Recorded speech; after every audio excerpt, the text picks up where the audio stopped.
Thank you very much, Don. I think I nearly recognise myself. I'd just like to compliment both Brian and Bridget for setting a very high standard, which I hope I can emulate. But I'm looking forward to the discussion as well. 2 years here ago in Glenties, I spoke of the major challenges which we were facing in seeking to build an education system fit for the future.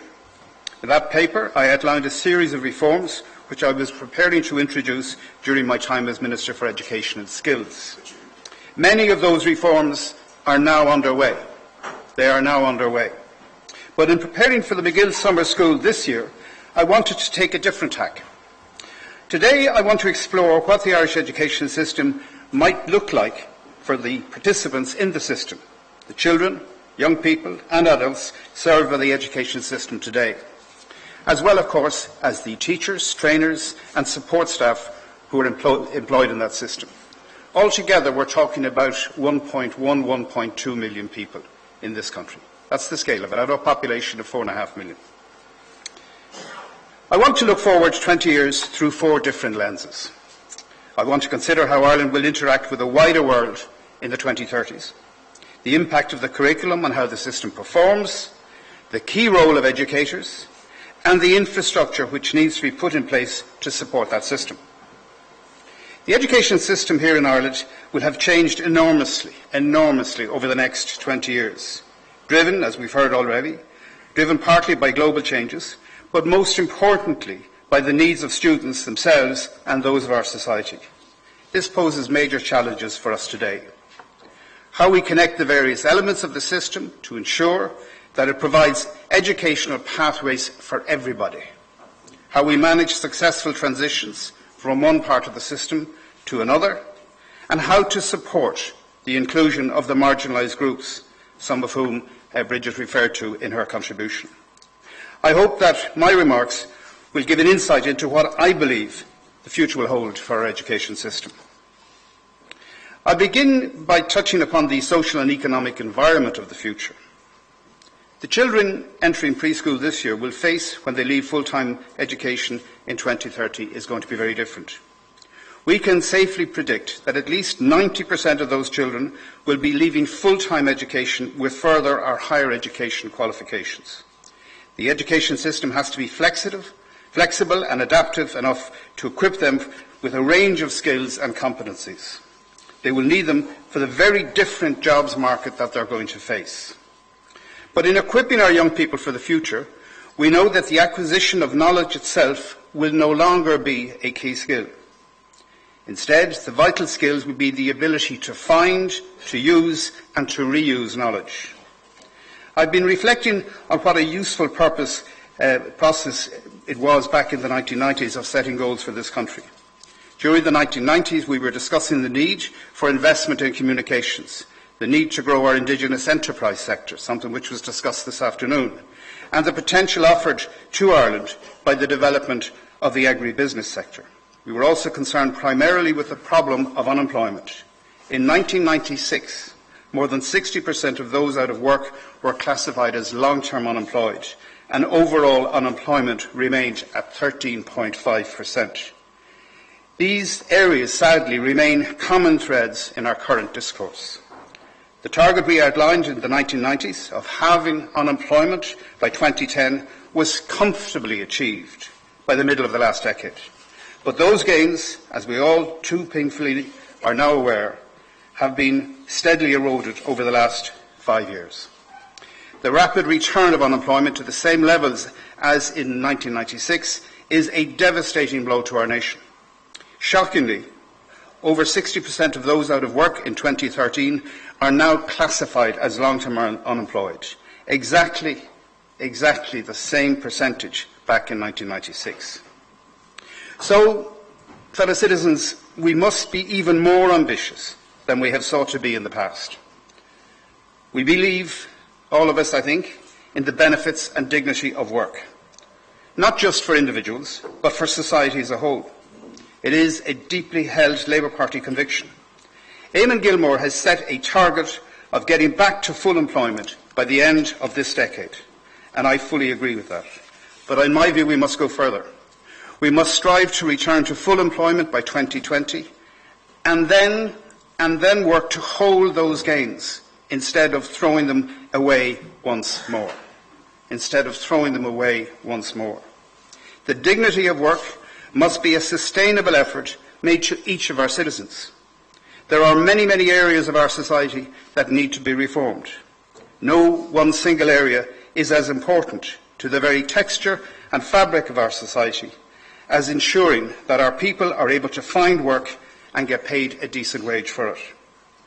My hope for the generation entering preschool today is that they will have learned the lessons of the last 10 years, that they appreciate that social damage caused by the politics of boom and bust, and that they know the only way to offer every member of the community a decent opportunity in life is to build an economy that is stable, prosperous, competitive, as George Lee was saying earlier, and also equal, as Finland is. A quality education and training system accessible to all is, in my view, an essential tool in realising that goal. So let's have a look at that education. It's a truism that the hallmarks of the modern world are uncertainty and complexity. Markets, technology, politics, culture and life itself are in a constant state of flux. As a society and as a culture, we must either adapt or be left behind. We must also provide the next generation with the skills and the resilience necessary to excel in a society that is continuously undergoing rapid transformation.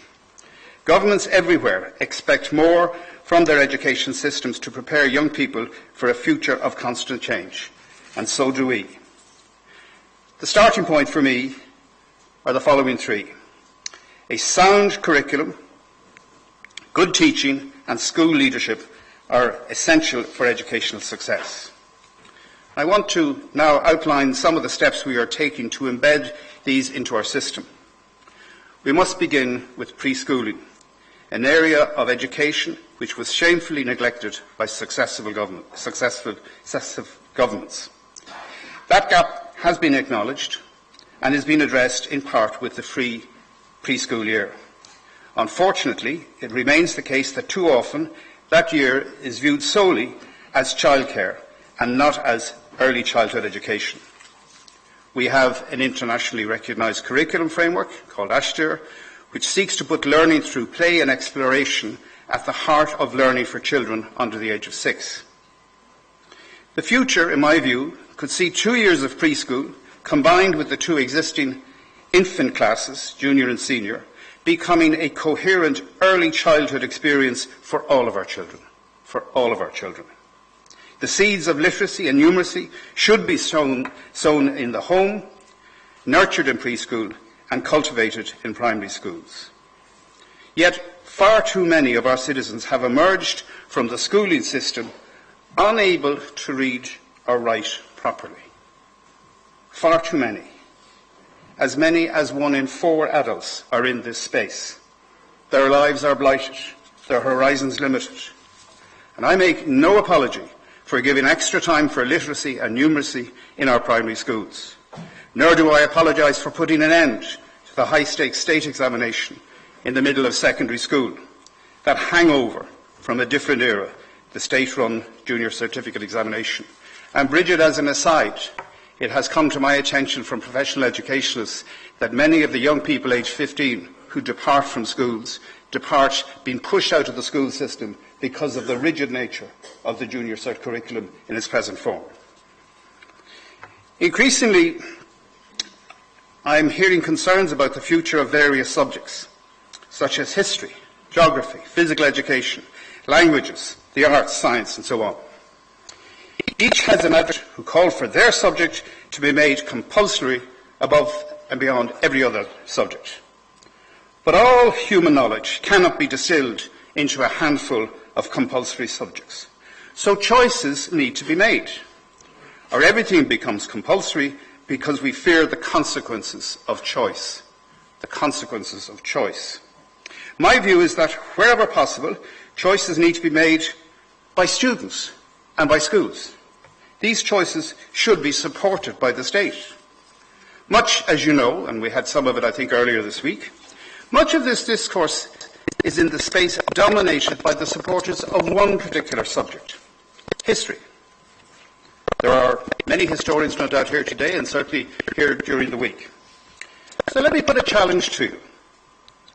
Historians, in my view, owe a duty to the country to show why their domain of knowledge matters. As far as I'm concerned, it certainly does. They have a duty as to why 12-year-olds and their parents should take heed. It's my opinion that historians must advocate, argue and defend. But the target of their discourse should not be the state. Their conversation should be with the students who matter and the parents. They should seek to influence, not to coerce. They should rely on the lure, the wonderful lure of their subject, rather than compulsion. They should remember, in this country, that compulsion doesn't always work. Doesn't always work. And they should remember that even though history is not compulsory in half our schools, 9 out of 10 of our students today take history. 9 out of 10. Perhaps our students actually like it. I certainly did. Choices are already being made and history persists as a subject of choice for the vast majority of students. I am convinced that it will into the future. Just as the junior certificate has been abolished, I concur with what Brian McGrath has to say, the Leaving Cert must also be transformed. This reason for its transformation is in part caused by the proliferation of CAO courses, not, let it be added, designed to give students greater choice, but to create greater competition between courses, to the benefit of the colleges, not the students. This trend, unfortunately, continues. In the year 2000, there were 44 higher education institutions in the CAO system, offering 387 Level 8 honours degree courses. That's undergraduate BA courses. This had more than doubled to 877 choices last year in 43 colleges. In 12 years, we went from 387 courses to 877. For the coming year, that figure has risen further to 919 courses in 45 institutions. Of course, we want applicants to have choice, but some of the divisions between courses are questionable, to say the least. Let me try some of them out on you. 17 or 18-year-olds can readily distinguish between general arts and science courses, but can they really tell the difference between a course called Information Technology and one called Computing in Information Technology? If you type the word digital into the CAO course search engine, you will get 35 options. Type in media and you will get 140 options. Some of us might be hard-pressed to choose between a course in social media and web technologies and one in creative digital media. But at the moment, we expect Leaving Certificate students to be able to do so. I'm glad to say, and Brian has referred to it, the main stakeholders are already engaged in discussions about reducing the pressure of the points system and preventing too much specialisation in first year in higher education. Those discussions, in my view, must represent the start of a much more radical overhaul of the student experience in post-primary schools and beyond into further and higher education, and I concur with what Brian has previously said. Let me turn now to the role of the educators. If the curriculum must continue to adapt to better prepare our young people to participate in the social, economic and cultural spheres of our society, then the same is true of those delivering the curriculum. This is another area where considerable reforms are underway at present. The existing 19 teacher training centres across the country have moved now to become 6 centres of education, based on a report, in fact, led by Pazzi Salberg, to whom Brian McGrath referred earlier. These new centres, of which DCU is one, these new centres will have the size and the capacity to ensure that all of our teachers are trained to the very highest standards, and to ensure that we are constantly exploring and researching our education system, prodding it and poking it to find ways to improve it. We have lengthened by a year the amount of time it takes now to qualify as a school teacher, both at primary and post-primary levels. That additional time will focus on developing the pedagogical skills of our teachers. Our educators must be instilled with the capacity to facilitate learning at all levels of our system. From this year, it will be compulsory for all teachers to be registered with the Teaching Council. This will allow increasing professional standards to be set, but also regulated. Considerable reform is underway. So you might ask, why are we making these changes? As with the curriculum, we must be more ambitious in looking further into the future. We know that the quality of a teacher, as Bridget referred to in her closing remarks, that the quality of a teacher, more than any other factor, transforms and improves the educational outcomes for our children. But developing methods of communications are changing, and the relationship between educators and learners are consequently changing. The experiences of all our children, and particularly those with special needs, are being transformed by these changes.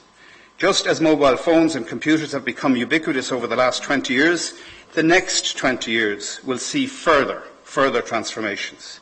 Even looking back 5 years, who would have predicted the rapid shift from desktop and laptop computers to mobile and tablet device dominations? With Google Glasses and Apple Watches currently being talked about, it is safe to assume that we have little idea what the technologies of the 2030s will look like.